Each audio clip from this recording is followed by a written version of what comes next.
Welcome to the Quentin Moore Podcast. Hey, thanks for stopping by the studio with me. My purpose for these podcasts is very simple. I really just want to have a conversation with you for 10, 12 minutes about a topic that is on my heart and I think is motivating you. And they're not meant to cover the whole conversation. They're meant to inspire you a little bit, to dig a little deeper. You can jump over, if you're on YouTube channel, you're going to find the fullness of these teachings there. You can buy the series. I know it's packaged. You can do that right here on YouTube, or jump over to my blog, or over to the church that I have the privilege of pastoring, fathershouse.net. I know that's all on there, so I don't want you to misunderstand these podcasts. These podcasts are intended to kind of inspire you a little bit, maybe to provoke you some, and to make you look at some thoughts that you've got. Now, my subject is prayer. It's about just ask. And I was in the middle of writing this series and teaching on just praying, and my family was struck by a tragedy right in the middle of this series. In fact, right before I was ready to finish this series, and the last part of this series was that there's no such thing as unanswered prayer.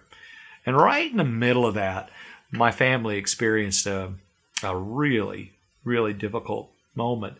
And so that sermon, which you'll catch if you want to, and this thought was birthed not out of a book, but out of our lives. And so my vulnerability to share that moment with you. So if you're listening to me and you're thinking, oh, this guy doesn't know what he's talking about, he hadn't been through anything, I just want you to know that's not true.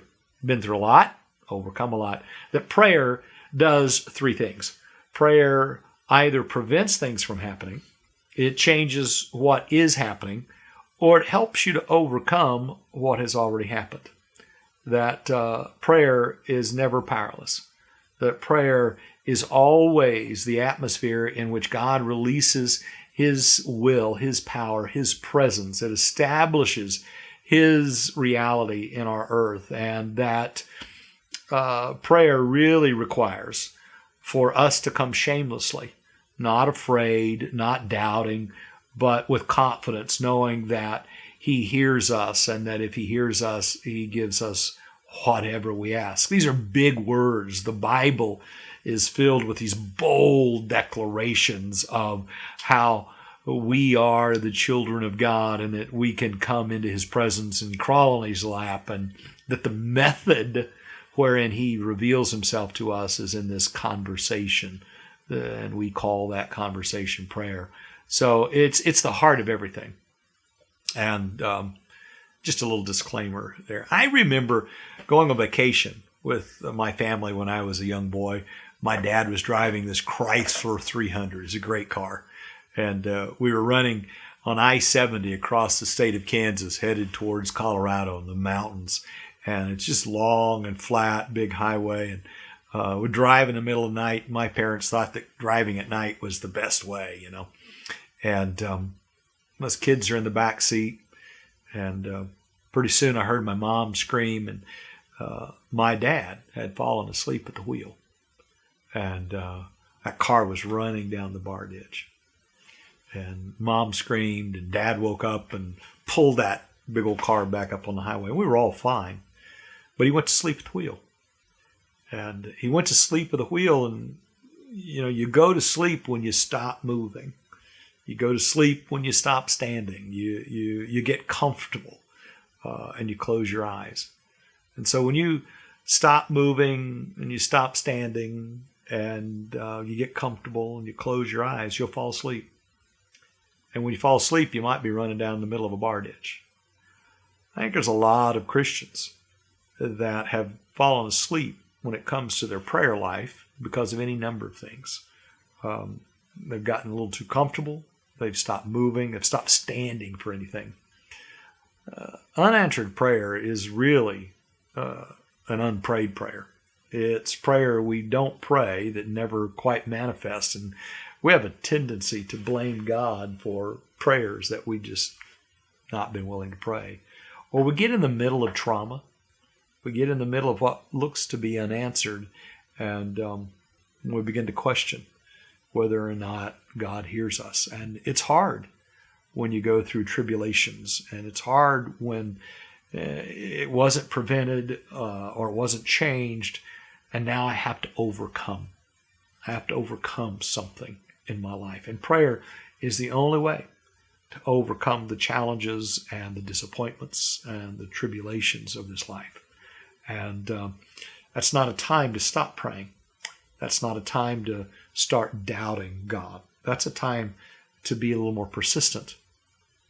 The Lord spoke a parable to his disciples in Luke chapter 18, and he said, men ought always to pray and not lose heart. And he starts telling the story of this widow who's going to this unjust judge, and how the judge finally says, man, because of her persistence, I've got to go ahead and give her what it is she requires. You see, it's God's not an unjust judge, and this parable has so many contrasts in it that men ought always to pray, even in the midst of their own trials and doubts and traumas and sense of loss, and that's not the time to give up on conversing with God. That's not the time to stop trusting in God. That's the time to be more persistent in our conversation, to be more confident that God is for us and not against us, that he's not the author of the tribulation or the loss or the death or the disease or the lack, that that's not God's will. And that even in those moments of injustice, those moments where it just isn't right, where we get robbed, where things seem destroyed, that widow remained persistent, constant, never gave up. And Christ looks at his disciples and says, don't you ever give up. The Father's not an unjust judge. And if an unjust judge doesn't relent to persistent, how much more will your Father in heaven who loves you? Listen, prayerless people become powerless. And you don't want to become powerless in the midst of one of the greatest moments of your life. You may have been listening to my podcast. You may hate the title of this podcast. There's no such thing as unanswered prayer. There's unprayed prayer. In the midst of that trial and that pain and that sorrow and that grief, don't stop praying. Don't stop going to God. Don't stop conversing. Don't stop listening. Because it's in the middle of that weakness. It's in the middle of that trial. It's in the middle of that pain that God's going to reveal his power, and he's going to restore, and he's going to give you mercy and grace and life, because that is his will. And I recognize that one of the greatest enemies to our ongoing, persistent, continual prayer is that we suffer things that just aren't right, that we are caught in the battle of light and dark, that we are in the midst of this thing where the enemy does not like us and does not want us to overcome. And we have to stand our ground. We have to keep moving. We have to stay alert. We haven't got time to become comfortable. That this widow was continually persisting, knocking, and expecting that God, the judge, would answer. That persistent faith. I know what it feels like to be robbed. I've had my cars broken into. I've been pickpocketed, been abused and violated. Church has been broken into. Suffered those things. It hurt. It was traumatizing. It was paralyzing. It's all of that stuff. But that's not the time to stop our conversation with God. That's not the time. It's confusing. It's conflicting. But our response to it is to continue.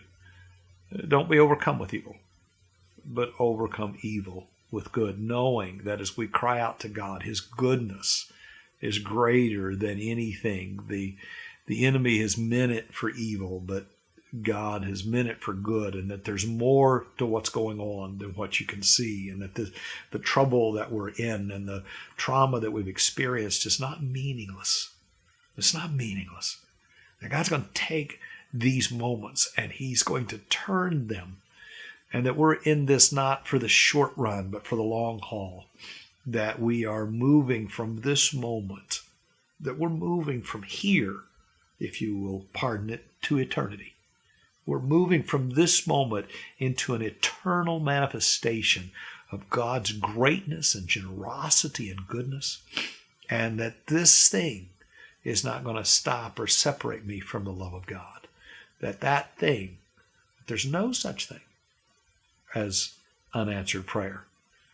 We remain persistent and consistent, and we're going to be transformed into all that God has for us, and that we don't want to fall asleep at the wheel. We don't want to think that the story's over, because it's not over.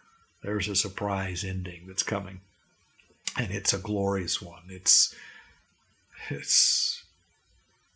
one that He's designed and purposed. He's not the author of our troubles.